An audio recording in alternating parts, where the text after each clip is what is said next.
Hi, and welcome back to our next module where we compare an empirical approach to product development to a defined approach in developing products.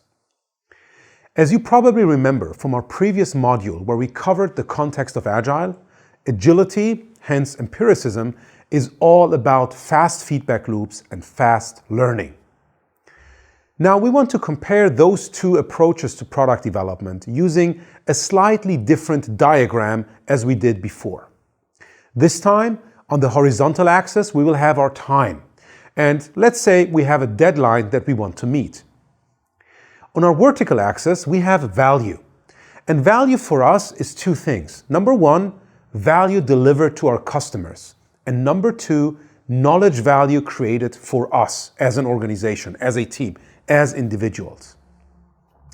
Let's start with a defined approach first. This will be our blue curve in this diagram. Take a moment and think for yourself. How do you think does this curve look like? Maybe you even hit the pause button so that you don't see the results before you finish your own thinking process. You probably believe that we deliver value in a linear approach, or maybe even 80-20, so that 80% of the value is delivered after 20% of the time. Let's go through this step by step. In a defined approach, we usually start out with designing or writing the specifications. Think for yourself. Are we delivering any customer value while we do that? The answer is, of course, no. With the specs, we don't deliver any value to our customers. Do we create knowledge value? Yes, a bit. We get a bit more clarity on what we want to build. There are a lot of assumptions behind it still, but let's say we create a bit of knowledge value. Now let's move to the next step in a defined approach, which is the development of the product. It could be hardware, it could be software. Once we create the specs, we move into development. Again, ask yourself, do we deliver value to our customers while we develop the product? Again, the answer is very obvious, and it's an obvious no. In terms of knowledge value, we do create a bit of value for ourselves. We see how the different technologies work together. We get a better sense on how to use the technology, how to collaborate as a group. So we do deliver some value, but not towards our customers. Last but not least, we move into testing, integration, and finally releasing the product. And with this final step, we deliver the whole value to our customers at once. I refer to this as a Big Bang release. You've probably heard this term before. In comparison to this, let's look at an empirical approach. Again, take a few moments for yourself. Feel free to hit the pause button and think, how do you believe that we deliver value over time using an empirical approach? This time, probably you think, we're going to deliver value step by step, the same way that we reduce uncertainty coming from the chaos domain step by step. And that's correct. Now I want you to remember one thing, and that is, with every step, you only deliver a product increment, not the full product. You might say, Saurabh, of course that's the case. We're not going to get something that we used to build in 2 years after 2 weeks. But trust me, some of your stakeholders might have that kind of an expectation. So now that we see these two curves, let's explore 4 distinct benefits of an empirical approach over a defined approach. And we will start out with the most obvious one. With every single increment, we can get feedback from our customers. We can learn whether they like the product or not. Whereas when we work in a defined way, we might get feedback on our requirements, we might get feedback on what we have developed, but the real feedback we get once we deliver the products, put it into the hands of our customers. And that's pretty much at the end. From my experience, that's way too late. With the feedback that we get early on, we can actually adopt, we can actually change our direction. So if we are going towards a moving target, we can actually make those adjustments. Whereas in a defined approach, This is not possible. Let's look at our second benefit. This time, think for yourself. If you deliver value to your customers, what do you get in return? For most businesses, it looks like this. We deliver value, we get money.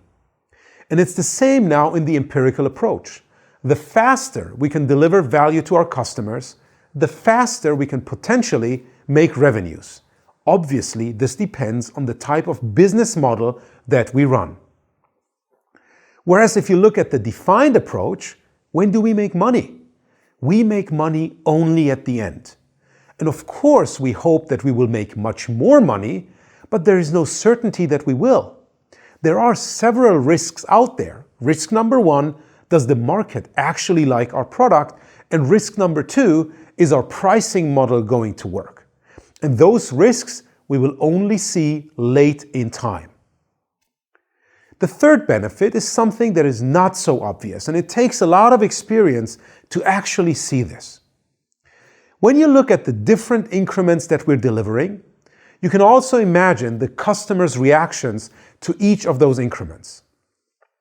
We might start out with customers that are not so happy, right? And they give us that feedback, but over time they become happier and happier. And at some point in time, some of our customers or the majority of our customers might tell us, hey, this is good enough. What you have delivered allows us to do all the things we wanted to do, although some of the initial requirements are not developed yet. At this point of good enough, we have a choice to make. And the choice is whether we stop, which means we save time, we save money, or whether we deliberately continue developing the product, adding more features in order to either serve some niche segments or be able to charge a premium on our pricing. But this is a choice we can make once we follow an empirical approach. Imagine if you follow the defined approach, there is no way you can identify the point of good enough. Beyond the immediate financial benefits of identifying the good enough state, which means saving time, saving money, saving energy, you also have some other benefits. Benefit one is the longer-term financial gains that you have. A product that is stripped down to its essentials, that is basically good enough, it's also much easier to maintain. So in the long run, you save money and time on maintaining the product. A second benefit is the user experience. The less features you build in, which doesn't mean that you compromise on quality, right? You compromise on quantity. But the less features you have, usually the better the user experience that you get. Apple, as an organization, is a prime example for this. They never compromise on quality, at least not intentionally, but they deliberately compromise on quantity. They try to have the bare minimum number of features when they deliver a product to market in order to create a superior, a premium user experience. Now let's move to our fourth and final benefit of an empirical approach over a defined approach. And for this, I want you to take a moment and imagine one of your past projects, ideally a project that went on for a longer period of time. And I want you to think about how the reporting in that project looked like. Probably you used a traffic light reporting on that project, which is green, the project is great, yellow, there might be some challenges, and red, this is alarm, right? So let's look at your projects.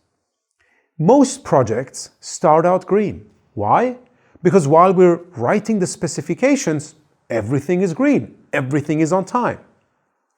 Most of those projects are still green when we move into development, because right now we're building stuff, right?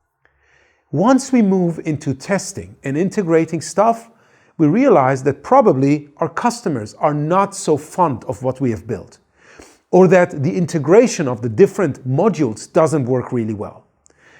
So at the end, our project turns yellow and then suddenly it turns red.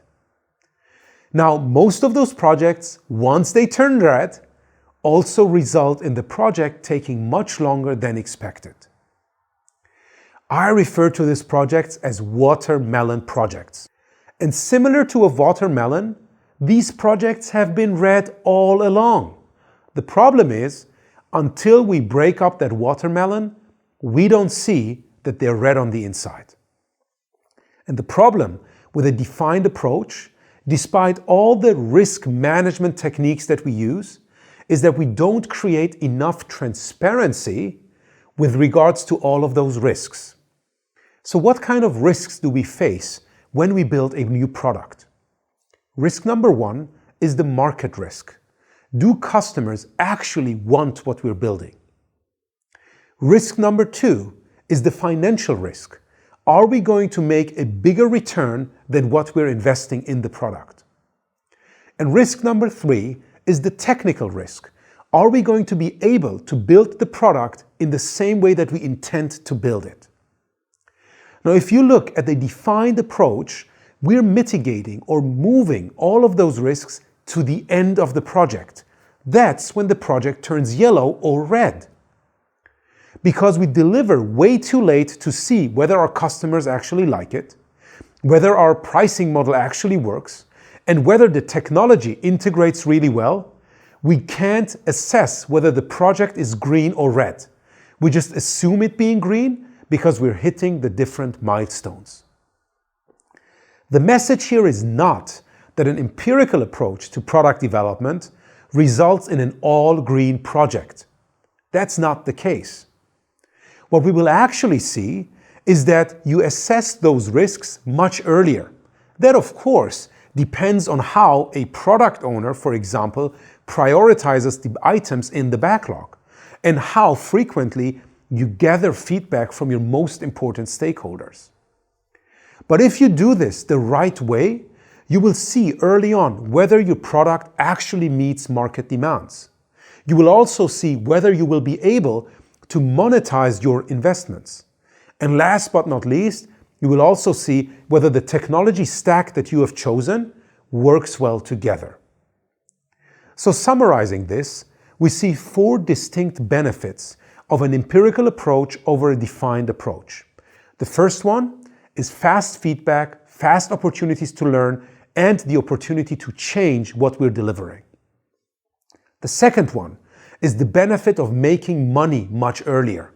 Because if we deliver value earlier, we're potentially in the position to also ask for money from our customers early on.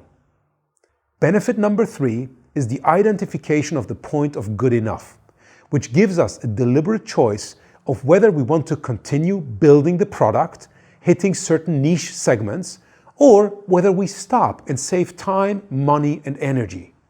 And last but not least, we get to create much more transparency throughout the project so that we can avoid watermelon projects all along. I know this is a lot to think about, a lot to digest. So before you go into the next module, take a few moments and let that all sink in.